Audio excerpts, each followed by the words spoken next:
Hey everybody, Hello, we are live. I'm Cassandra, this is Fabian. Fabian. I'm alive. We're here doing another episode, sort of impromptu, of the Capricorny couple. And we've mentioned to you all, those of you who've been following along, that we're planning on doing some Enneagram videos. And this is kind of like we did the intro to the intro kind of thing last time. So this is like part one of part one. No, I don't think we're even at part one We're yet. not even at part one yet. So we're talking about the Enneagram. Fabian specifically has prepared a little something that he wants to teach me and explain to me so we get to all learn together. Is that right? Together. Yes, it is right, because only I have the knowledge that will be shared today. Wow. And everyone else who's read the book I read. Right. But no. So Cassandra, yes, I'm going to give my wife a book report, which happens from time to time. She's even bought me books in the past. No, she's bought books she wants to read and given them to me to read in the hope, the assumption that I will read it and then be able to tell her about it. Has that actually happened yet? I mean, you've written a number, or you've read a number of books that I would never have read that you taught me about, like Power versus Force is one example. Yeah. And I bought the book High Magic by Damien Eccles, and I said, you should read this and tell me about it. But he was like, you're the one who actually wants to read this, not me. Like, oh, okay, fine, I'll read it myself. Yeah, you should read that book. All yes. Right. So I think with the Myers-Briggs, like, Please Understand Me Too, which, if you care about Myers-Briggs, you should read. It's nonsense, all these people online talking about it. I haven't actually read anything. This book, Wisdom of the Enneagram, which my bud Kate Marshall popped on me, I don't know how many years ago now, 4, right? Something like that. Yeah, 4 or 5. I don't fucking know. I don't remember. It's really funny years. That I don't remember that. And she, there's this new personality system. You're this type. I was like, oh my God, that's crazy. It's true. This book. So this is the book. I've shared it a lot to read if you really want to get into it. And at the end, there's a chapter called Enneagram and Spiritual Practice. So, you know, we learn these things. We use these tools, these personality systems. It's like study philosophy and religion, and religion maybe is a little off the point. People look for answers for life, and people who are seekers of just self-knowledge, and we have these systems, and we have this Enneagram system that's very powerful. And then, okay, great.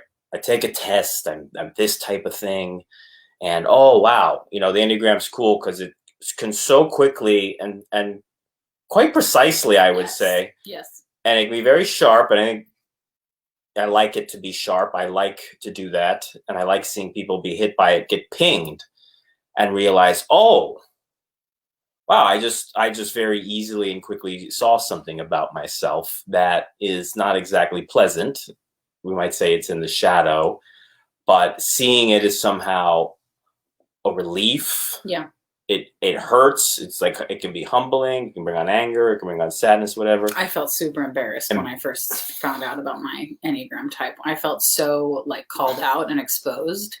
Like, oh my God, I am like that. Yikes. So it can definitely bring up the yuckies. So for people who want to take that knowledge and move forward, they have that here at the end of the book. I mean, here in my left hand is the bulk of the book explaining all the types. And then here's this last piece. It's not even all of it, where they're like, all right, now what do you do with it? How do you implement it in spiritual practice? And reviewing this part of the book has helped me in some work with people recently. So they say combining knowledge of the Enneagram with spiritual practice consists of 1, becoming present and aware as much as possible throughout the day. I think people on a spiritual path understand that. Increasing awareness is an easy way of describing it. 2, again, combining knowledge of the Enneagram with spiritual practice. Point 2, seeing your personality in action. Okay. Seeing your personality in action. And what they're saying is this isn't just necessarily an Enneagram thing, but any spiritual growth, you should be working to here's our cat working to see your personality in action. And by that, I think it means actually, like, throughout the day, noticing what your motivations are, what you're doing, why. Well, and that gets into the third point. Okay. Again, I'm telling her this for the first time, actually. I'm trying to just digest it out loud. Yes. Okay. I forgot that, actually. We talk about this so much. But I'm actually literally presenting her what I've read recently again. I'm just understanding it in my own way. So, babe, point 3, combining knowledge of the Enneagram with spiritual practice, not acting out on your impulses. Which I think is what you were just getting into. Yes, like seeing it like, oh, dang, last time I would have reacted in this way and I would have behaved in this way, and that's not working for me, and so I'm going to choose something different this time and see what is motivating that reaction. Yeah. So this next piece is really the last piece I want to mention, because we could go on and on forever, and I will briefly describe what comes up next. But this next point is very important, and again, we're going to actually talk about the Enneagram directly and get into it in like probably 2-hour sessions coming up soon. Wow. And so I'm presenting this now because if you were to follow us along or you care about the Enneagram, understand it's to support your spiritual practice. Yes. It's not just to get some little information about your ego and then think, oh, okay, well, that's just how I am. Like, right. That's the big one. Not stopping at that's just how I am.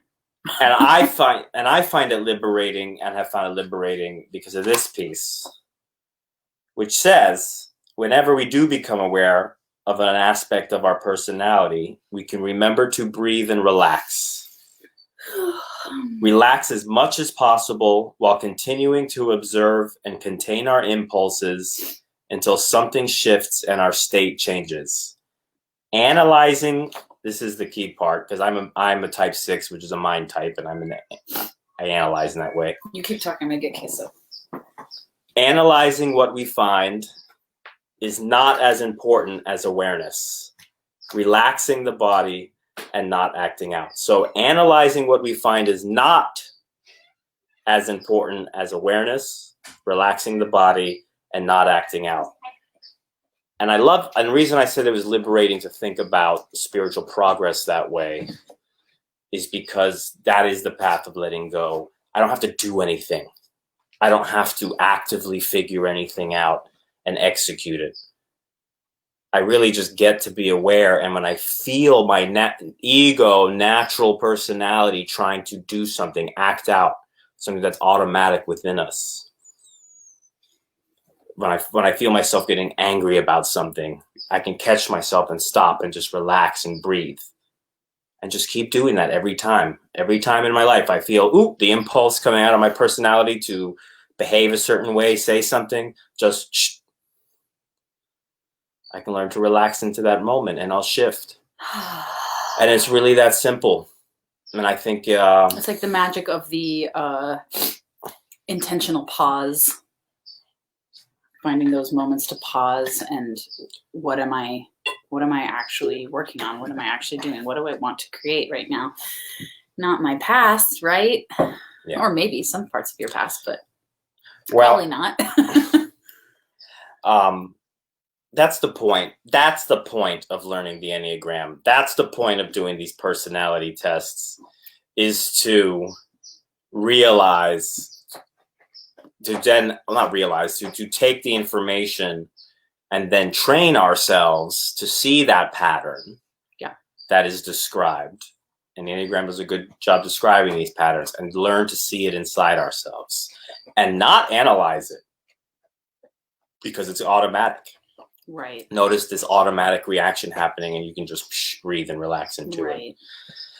Oh, I like that, babe. Yes, and I love that these authors, Don Rizzo and Ross Hudson, who are I think these are the guys really known for bringing the levels of development to the levels of development, like levels of functionality. Yes. From functional to dysfunctional, or levels of integration. Yeah. From integration to disintegration. Yeah. that helps me a ton. I love looking at that when I do Enneagram work with people and just with myself. Like, where is this person operating from? Yeah. It's such a helpful thing. And it makes the map 3-dimensional instead of just being like, I'm at this point on a 2-dimensional map. I'm at this point, but also at some layer of depth, layer of development, layer of consciousness. That's a good point. I like that. And it helps too when we're working with people who are in a more functional space, because it's generally easy to see what Enneagram types people are when they're in their dysfunction. Yeah. But when people have done work, and obviously there's always more, and we're continuing to uncover things like, oh, you're a type 6, but you're a pretty well functioning type 6. Yeah. Where can we go from there rather than pigeonholing ourselves in just pure dysfunction. Yeah, one point I want to make, and Colleen Barney is just terrible. She feels called out. We're not even calling you out, Colleen. Oh, just kidding. I just did probably like 10 minutes ago, huh? What? On your own page. I always call out Colleen. I haven't in a while, though. She likes it. It's with love. Maybe she misses it. Maybe Colleen's calling out to be called out right now. Maybe. Some kind of weird... Just a little bit of compassionate sadism. Yeah, perhaps. I forgot what I was going to say now. That was so funny. Oh, I know what I was going to say. Regarding these automatic reactions and the levels of development that, again, Don Rizzo and Ross Hudson, I think, were the primary guys that brought that to the system. Recently, by the way, I mean, it's kind of ancient knowledge, but recently they written about it in this way, I guess. The reason you see it more at lower layers of development, because people at lower levels of development are not self-disciplined mentally enough to see the pattern happening. So it's just running all the time. Right. So you can see a schizophrenic, I think, is obvious, but, less extreme than that. You can see people that say the same thing over and over again, use the same excuses over and over again. We see this, and now we can actually conceptualize, be like, okay, this is what's happening. This is are they trying to mask fear primarily? Are they trying to mask anger primarily? Are they trying to mask some kind of an image consciousness and shame? And then you can see how maybe yourself had been like that at some times in my life. Extremely humbling for me to look at the lowest layer of development and be like, wow, I've done that. Yeah. No, totally. And then it's like, oh shit, I am that type. I've been that fucking out of it. Yeah. And then that brings up a whole new level of shame for me that I get to work through. I'm at the top level now, the way. Just kidding. I'm past it. Transcend it, babe. Anyway, yes, the point is to transcend it. Yeah. It's I heard a joke one time. It was somebody made a funny video about personality types or something, and it was like the Enneagram is the way you're broken as a person. Yeah. And I mean, that's true, but it's not, we don't have to stay there. That's the idea. There's a trajectory, there's a path. So if you don't want to stay in the dysfunctional things that don't work about your life, it maps it out for you. There's a way to get out of it, which is really cool. I would add, and this is one of those fun, cheesy spiritual sayings, your wound is your way, and your wound can also become your superpower. I like to say your vice is your virtue. Your vice can become your virtue. I don't know how smoking a lot of weed and watching porn becomes a virtue, but I just know in the Enneagram specifically. Oh, in the Enneagram. Okay. Got it. I think in general it somehow applies. I think that's alchemy, right? That's the alchemy. But when I am type 2, that's what I have. My Enneagram style is type 2. So it's the helper. So in a disintegrated form, I'm having bad boundaries. I'm helping people that don't even ask for it. I'm expecting something in return from them and then getting resentful and upset when I'm not receiving what I feel like is owed to me. That's when I'm in like a really low. I was like that in my early 20s for sure with a friend group of mine that I had. And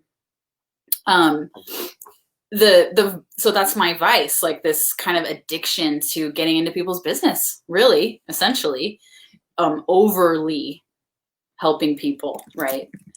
And then learning over time, like, what is my motivation behind why I'm giving to people? It's because I don't want to acknowledge my own needs. I want to fixate on other people's needs because I don't want to acknowledge that I have them. And then I definitely don't want to ask for help or ask for them to be fulfilled. So over time, learning what are the needs that I have? Why am I afraid to ask for help? Why am I afraid to just ask for what I need?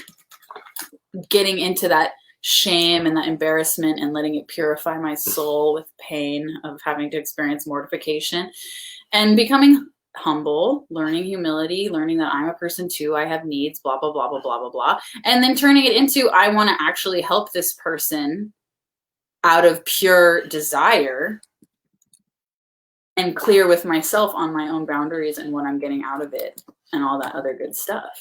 Right? So that's what I think of when I think of vice and virtue, like learning how, so either overly helping and being a busybody in people's business, or actually genuinely using my ability to know what people's needs are and support them from a place of conscious love. Well, sorry, I was obviously distracted while you're saying a lot of that. No, that's fine. I was just explaining the type 2 vice and virtue. Well, yes, actually, I did know what I wanted to say about that. You are giving from a place of wanting to manufacture love. Yeah. But you actually are really good at giving. Yeah, I'm really good at knowing. And if you can stop, if you can get secure in yourself and love yourself, and that's why I talk about inner work, and you're like, no, I'm fine, I'm happy, I love myself, then your giving really truly becomes a gift to the world. Yeah, because then I can give from what they call that full cup rather than the empty cup. And so you, in the spiritual path with the Enneagram, would, in your everyday life, be moving along and notice when you are starting to move towards someone needs and trying to give them something that they didn't ask to make them feel better, but they didn't ask for it. Yeah, or maybe they and noticing asking. But also noticing that you're really also perhaps being a busybody or being nosy, or perhaps looking inside yourself and noticing you're on automatic. Yeah. Oh, I'm going to start give just kind of automatically. What am I doing here? Yeah, let me solve your problem because I know the answer, not you. You know, which is not. That's definitely not woke. Well, I sent an invite to Colleen to come on. We'll see if she mans up. Not holding my breath. Wow.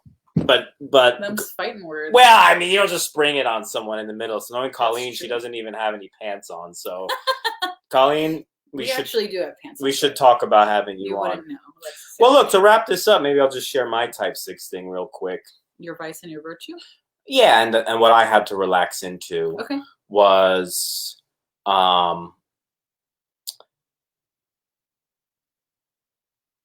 being eager to Colleen says, bring it, Fabes. So click the link. Click the link and join our show. You can click the link. I sent you the link on Facebook Messenger, Colleen. Feel free to click it when you put your pants on. Yeah, I mean, type 6, it can manifest in kind of different ways in each type. Like the stereotypical type 6 way to react is to be dutiful, and just meaning, and also being isn't it seeking some sort of institution that will make you feel safe? Well, it's not that you're seeking it. Yes. You're seeking safety and security. Yes. With a very active mind that's trying to identify problems in the environment around you kind of constantly. So type 6s live in this state, and they get so used to it that they just think it's normal. Yeah. We just think it's normal to live with a certain baseline of anxiety that is higher than most people. I would look, if you're not a type 6, you can have anxiety. You have all energies going on. Obviously, in this country, a lot of people are dealing with heightened levels of anxiety. Yeah, especially right now. So even if they're not literally a type 6, we can look for that pattern happening inside of people. Yeah. So that's kind of what I had to notice in myself. And I mentioned my friend Kate Marshall, who several years ago used this book and showed me that I was a type 6, because I had self-typed myself at 7. Common thing to do, by the way. 6s self-typing as 7s. She said, no, you notice how you talk about things. I talk in a way that the Enneagram calls limiting, or just you put limits on things. Putting limits, limit setting. So I'd be like, yeah, we're gonna go do this thing, and I'll be like, well, make sure we don't do too much of this or too much of that thing, because Yeah, if we do that, then this might happen. Yeah. So, and it's cowardly. And I had to kind of eat my pride and notice how much of a coward I was being in a lot of settings. All after the Navy, by the way, but that manifested even in the military. And one could argue my even joining the military in the first place was a type 6 looking for a institution of authority that can provide safety and security. And just by being dutiful to the institution, I would get my needs taken care of. Boom. I mean, that happens. Lots of cops, lots of military type 6 stuff going on. Church people. So cult people. I just had to notice where I was being paranoid in my life.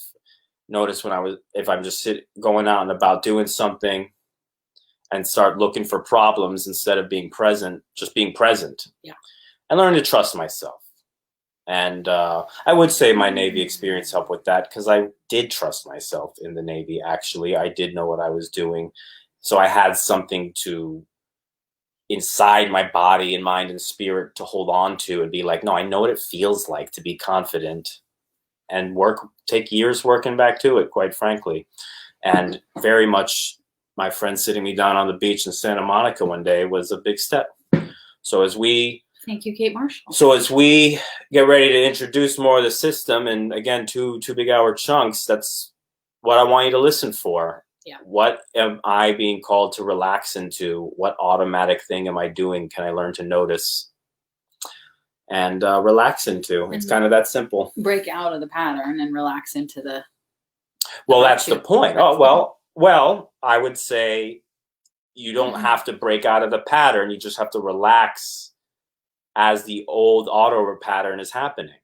So the old auto pattern will just lose its intensity, and something new will seemingly spontaneous grow in its place. Wow. Okay. That spontaneous arising is one of the distinctions, I think, universally of spirituality, or what the spiritual experience is. So I think spontaneity is, like one of the aspects of it. Not that I think it. I've read it a million places. I feel like I've experienced it myself. Everyone's experienced it. It's being able to act appropriately in an unplanned moment. Yes. Because it can only be spontaneous in that case. Because it's unplanned. Exactly. Yeah. Cool. Right. That seems like a good ending point. I think so. Yeah. All right. Well, thanks for explaining that to me. That feels good. I think it'll be useful in my endeavors. I appreciate it. You got it. That's what I literally teach through journaling now, by the way. I've really been able to tweak my journal teaching down to that whole point. Yeah. Relaxing and then experiencing the spontaneous arising of something else. Yeah. Boom. End of story. Boom. Boom. Boom. All right. Capricorny couple. Yes. Loving you. Signing off. Colleen, come visit. Bye. Wear a mask.